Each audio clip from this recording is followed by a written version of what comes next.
So hey guys what's up and welcome back to my YouTube channel. तो आज की इस वीडियो में हम करने जा रहे हैं क्लास 11th मैथ के चैप्टर 2 का example 13 and 14।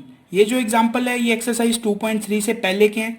As you know exercise 2.3 के बेसिक्स पे मैंने एक कम्प्लीटली सेपरेट वीडियो बनाई है जिसका लिंक मैंने ऊपर सजेशन में दे दिया है। अगर आपको वो वीडियो चेकआउट करनी है तो आप ऊपर जाकर उस लिंक पे क्लिक करके उस वीडियो को देख सकते हो। ठीक है, तो अब बिना कोई टाइम वेस्ट किए चलते हैं सीधा एग्जाम्पल नंबर 13 पे। पढ़ो क्या लिखा हुआ है। Define the function F from R to are.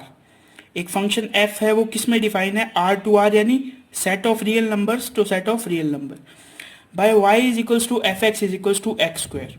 इसको देख के आपको क्या पता चल रहा है, ये एक पॉलिनोमियल फंक्शन है।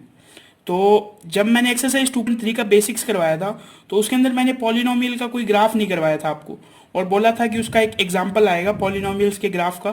तो ये वही एग्जाम्पल है।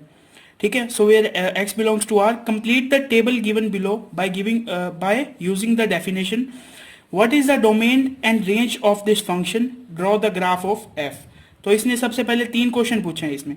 पहला क्वेश्चन है इस टेबल को कंप्लीट करना है, दूसरा हमें बताना है कि डोमेन और रेंज क्या है, और तीसरा है हमें इस फंक्शन f का एक ग्राफ ड्रॉ करना है। ठीक है, तो सबसे पहले मैं आपको बताता हूँ ये टेबल कैसे कंप्लीट करेंगे। इसका सॉल्यूशन देखो। सबसे पहले हम लिखेंगे एक फंक्शन जो हमें दिया हुआ है y is equals to F X is equals to X square. ये जो बेसिकली वैल्यू दी हुई है -4, ये हमें x की वैल्यू दी हुई है। सो मैं अगर f -4 की वैल्यू निकालना चाहता हूँ तो मुझे क्या करना होगा, मुझे x की जगह -4 रखना होगा। जब मैं इसका स्क्वायर करूँगा तो क्या आएगा 16। इसी तरह अगर मेरे को f -3 की वैल्यू निकालनी है तो मेरे को क्या करना पड़ेगा, x की जगह -3 रख के और उसकी वैल्यू फाइंड करनी पड़ेगी। इसी तरह मेरे को सभी वैल्यूज फाइंड करनी है। तो अपन को बेसिकली क्या करना है, y फाइंड करने के लिए इन सब का स्क्वायर करना है। तो -4 का स्क्वायर मैंने किया 16, -3 का 9, -2 का 4, -1 का 1, 0 का 0, 1 का 1, 2 का 4, 3 का 9 एंड 4 का 16। तो इस तरह से मैंने सबसे पहले टेबल कंप्लीट कर दी। ठीक है, अब देखो सबसे पहले मैं बनाता हूँ ग्राफ, फिर अपन चलेंगे इसके डोमेन और रेंज पे। तो जब मैं इन पॉइंट्स को लेके -4, 16, -3, 9, -2, 4 को ग्राफ बनाऊंगा तो ये इस तरह का एक यू शेप ग्राफ बनेगा। किस तरह का ग्राफ बनेगा, ये एक्स और वाई एक्सिस है, इसमें इस तरह का एक यू शेप ग्राफ बनेगा। ये ग्राफ है y is equals to X square का। ठीक है, तो इस ग्राफ से हम डोमेन और रेंज का पता लगा सकते हैं। देखो कैसे, सबसे पहले मैं लिखता हूं डोमेन। डोमेन होता है x की वैल्यूज। तो इसमें x की वैल्यूज देखो क्या है, ये दे रखा है हमें 0, इधर जा रहा है पॉजिटिव x और इधर जा रहे हैं सभी नेगेटिव x। तो आप इस ग्राफ को देख के ये कह सकते हो कि मैं x की कोई भी वैल्यू रख सकता हूं। यानी डोमेन आएगा, एक सेट बिल्डर फॉर्म में लिखता हूं x where x belongs to r। मैंने डोमेन को किस फॉर्म में लिखा है, सेट बिल्डर फॉर्म में लिखा है। क्या लिखा है, domain is equals to X where X belongs to R. यानी एक्स की जगह आप कोई भी वैल्यू रख सकते हो जो कहां से बिलोंग करेगी, आर से बिलोंग करेगी। ठीक है, सो अब हमें क्या फाइंड करना है, अब हमें रेंज फाइंड करनी है। तो रेंज होता है y की वैल्यूज। किसकी वैल्यूज, y की वैल्यूज। तो देखो बेसिकली हमें दिया क्या हुआ है, y is equals to X square, यानी इस x की जगह मेरे को क्या लिखना है, X square where x belongs to r। यानी रेंज के अंदर कौन कौन से एलिमेंट आएंगे, ऐसे एलिमेंट्स, x की वैल्यू मैं कुछ भी ले सकता हूं। अगर मैंने x की वैल्यू नेगेटिव ली तो भी रेंज में कौन कौन से एलिमेंट आएंगे, सिर्फ पॉजिटिव एलिमेंट्स आएंगे। अगर मैंने x की वैल्यू 0 ली तो रेंज में क्या आएगा, 0 आएगा। अगर मैंने x की वैल्यू पॉजिटिव ली तो रेंज में x की वैल्यू क्या आएगी, पॉजिटिव ही आएगी। क्यों, क्योंकि हमें x का स्क्वायर फाइंड करना है। तो ये मैंने फाइंड कर दिया डोमेन, ये मैंने फाइंड कर दिया रेंज। तो सबसे पहले हमने टेबल कंप्लीट करी, फिर हमने डोमेन एंड रेंज लिख दिया और एक इसका ग्राफ भी बना दिया। तो ये हो गया हमारा एग्जाम्पल नंबर 13। ठीक है, अब चलते हैं एग्जाम्पल 14 पे। सो एग्जाम्पल नंबर 14 भी बिल्कुल सिंपल है। पढ़ो क्या लिखा हुआ है, draw the graph of the function f from r to r। इसका मतलब आपको पता है, define by F X is equals to X cube.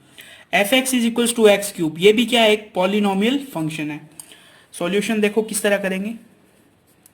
सबसे पहले हम लिखेंगे जो इक्वेशन दी हुई है हमें, y is equals to F X is equals to X cube.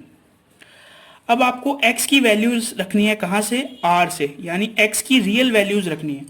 Values मैं बताता हूँ आपको क्या क्या रखनी है। आप x की कुछ वैल्यूज रख लो माइनस, जैसे मैं रखूंगा x इज इक्वल्स टू -2, -1, फिर आप रख लो एक 0, एंड x की कुछ वैल्यूज रख लो आप पॉजिटिव।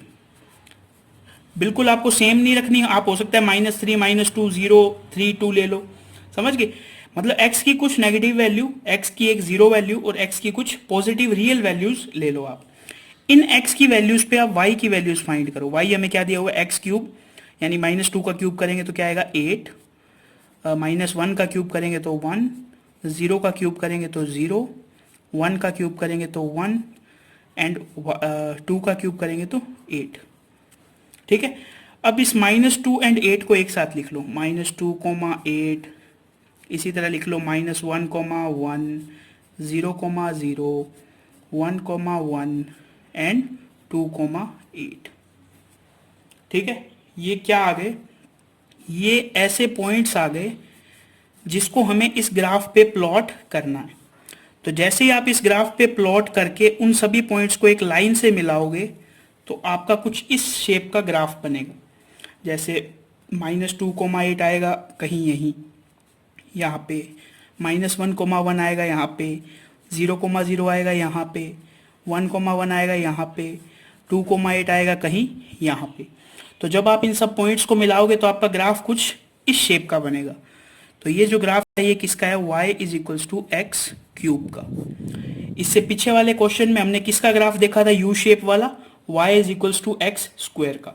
तो ये क्वेश्चन में बेसिकली हमें क्या करना था, हमें इस फंक्शन का ग्राफ ड्रॉ करना था। तो आज की इस वीडियो में हमने क्या सीख लिया, आज की इस वीडियो में हमने एग्जाम्पल 13 और 14 के साथ दो पॉलिनोमियल ग्राफ भी सीख लिए। एक तो y is equals to X square का और एक ये वाला y is equals to X cube का। ठीक है, तो बस आज की वीडियो में इतना ही रखते हैं। आपका कोई भी डाउट हो तो आप उसे कमेंट सेक्शन में पूछ सकते हो, मैं हर कमेंट का रिप्लाई जरूर करता हूँ। इसके अलावा वीडियो अच्छी लगे तो लाइक कर देना। आज की वीडियो में बस इतना ही। Thanks for watching.